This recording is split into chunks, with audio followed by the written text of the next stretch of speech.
Hi there, in this video, I'll be showing you how to create some explosion sound effects just like the ones you can find in the Battlefield video games. If you're a sound designer and you're looking for some extra sound effects that you can use in your personal or commercial projects, make sure to check the link in the description below because I put together a little pack that you can use in your projects. All right, with that, let's get into it. All right, if we look at all my sound effects here, you'll notice that all of them have kind of the same recipe, if you will. So here I have a design kick layer, another design kick layer, and then a tail blast sound. So if we look here, we have a tail blast impact. We have a design impact here, another tail. Same thing here, a design kick impact, and then a design tail, right? So all of these have the same two things. So let me show you how you can create each of these to create your own kind of design explosion sound effects. So for me, everything started by recording some wood and some metal. And I found that both of those made the best recordings and the best material for creating explosion sound packs. So let me show you what those sounded like just raw. All right, so here are some of the metal sounds that I recorded.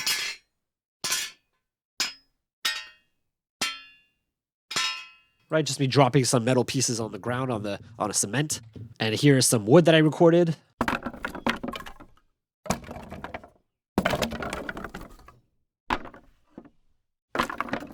Right, so once I had all of those recorded, split up, edited, just so that they're all in individual files, what I did now is I loaded Reactor. Inside of Reactor, the ensemble I like to use is called Ultra Loop by Twisted Tools. And inside of here, I basically loaded all my samples, made sure that all my settings are set here. Basically, I want a short decay, make sure I use all my samples. Then it's just a matter of pressing record here. So I'm just gonna solo this and press record.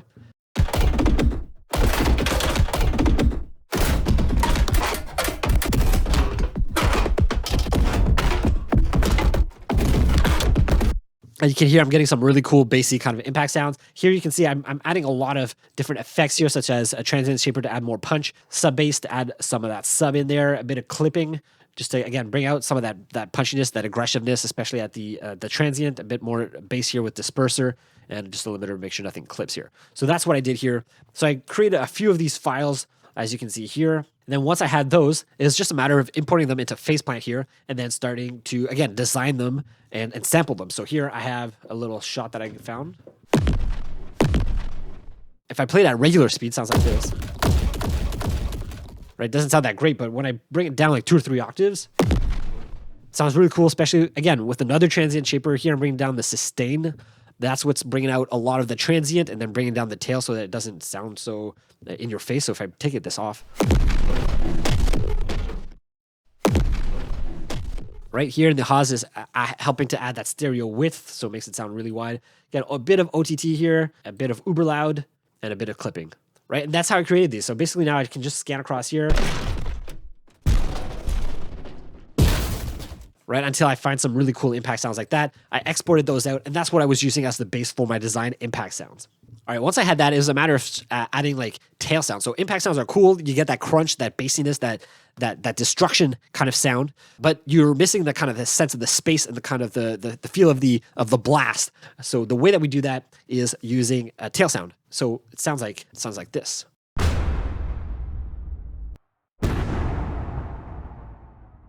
Right, so those are 2 tail sounds that I designed, and the way that I designed these is inside of Reactor again. Here, though, I am using a plugin or an ensemble called Whoosh by the company Tunstorm, and the samples that I put into here, so you can see here I'm using user 3. These are just different banks that you can have. So user 3, the samples I'm using are basically mouth whooshes, so they're really airy, and then I just put them through a reverb. So here's the recordings I created here. So this is just raw, my voice. Now with some reverb. Right, so I exported those out, dragged them, and put them into Whoosh here. I make sure the symmetry is all the way down to the left. Same thing with the shape here. That's going to help us to have that impact right at the middle here. So now if I press play,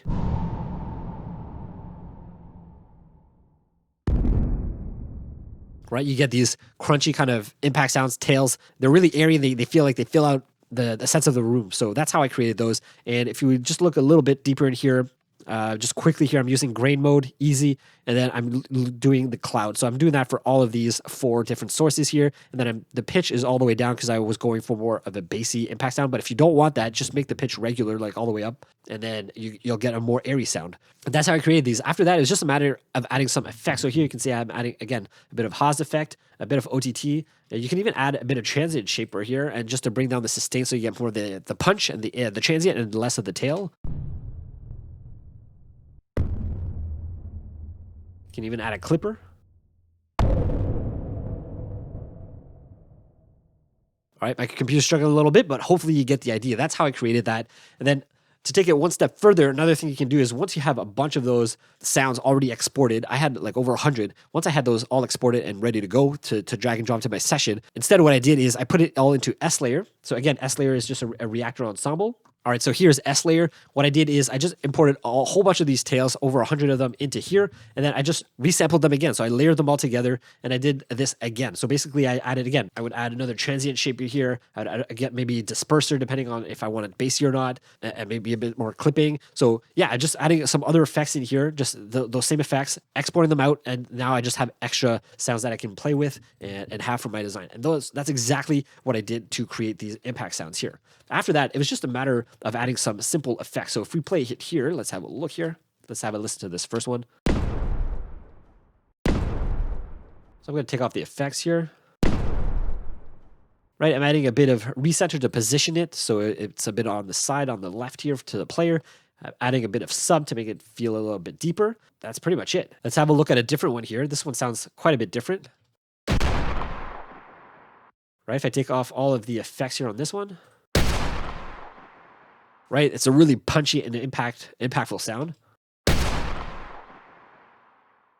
Right, so all we're doing here is removing some of the highs so it feels a bit more distant, adding some disperser to boost a bit of the bass, a clipper again to clip everything together so it kind of sounds all together and it kind of feels as one sound rather than separate layers, especially at the transient, so it's helping with that. Here again, recenter, position it, and then this is just to balance the sound because it was a bit too loud.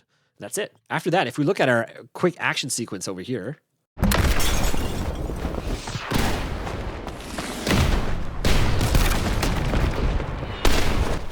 right, let's dissect some of these over here. So here, let's have a listen to this one. You'll notice a similar thing. Here, I don't have any group processing on these. So I have this layer here. Again, that's another one of my design samplings that I just showed. This one was done with some metal sounds instead of some wood. Here's another one. There's another one here. This is a tail. Right, so these two tails sound quite different. This one is quite a bit louder in your face, and this one sounds more distant. Right, so you get the closeness of the sound of the explosion with this second layer here, and then you also get the depths and the distance with this third layer here. And all together, you get this. Some of them are actually just completely designed sounds, like this one here. I just left that as is. That was just a wood impact sound that I just layered together. Again, from all those wood samples that I recorded, I just layered them together. I think I used NVK Create until I found some sounds that were really crunchy, and I just exported that, and then I just dragged it and dropped it into here. No processing, nothing. Sounded great just as is. But you get the idea. This is how I created these impact sounds. This is how they were done, and that's how you can create them for yourself. All right, so I hope you found that useful and valuable in seeing the process that I go through to create these explosion impact sounds and how you can do that for yourself as well. All of these were just designed from scratch, recorded from scratch with things around my house. There was no explosions or gunshots involved in the making of this. So it's all things that you can find around your house that you can design and put together to create these realistic explosion sound effects. So I hope you found that useful. If you have any questions, comments, let me know down below. I think that's it for now. Thanks so much for watching. I'll see you in the next video. Bye.